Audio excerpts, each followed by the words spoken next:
Oke, sekarang ngomongin honey ya. Yes.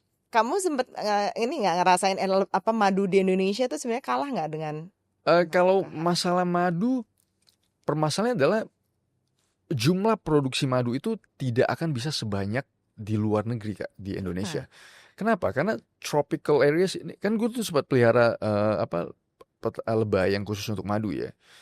Yang gue lihat tuh seasonnya sangat-sangat kecil. Hmm. Musim yang mereka produksi itu sangat pendek sekali.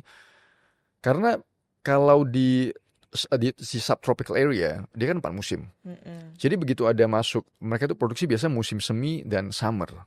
Summer itu juga towards the almost close to, gak bisa terlalu end juga, terlalu end dia gak ada produksi. Jadi begitu mereka ada musim dingin dan fall, tanaman itu beristirahat.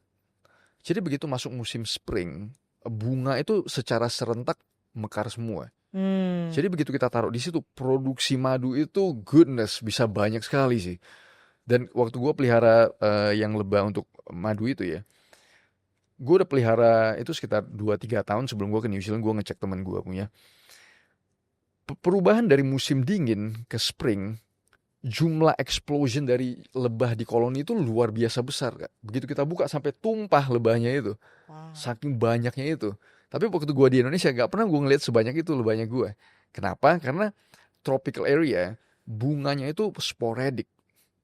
Dia tuh nggak secara serentak berbunga, tapi dia tuh bunganya dikit-dikit gitu. Jadi nggak akan bisa mencapai subtropical region produksinya untuk in terms of honey production deh. Oke, dan itu mempengaruhi kualitasnya juga. Kalau kualitas, salah satu permasalahan di Indonesia adalah kualitas madu kita itu tinggi air karena kan tropis.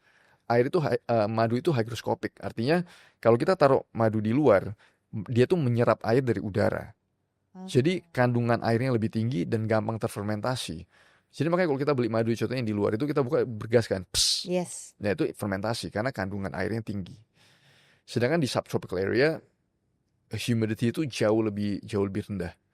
Kenapa menurutmu Manuka Honey itu tuh terkenal banget? Menurut gue sih itulah jagonya marketingnya orang bule.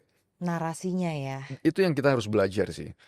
eh Orang bule itu kalau menurut gue belajar banyak juga ngebacot cara orang bule karena because the way that they sell things is very convincing dan mereka tuh pinter bangun cerita.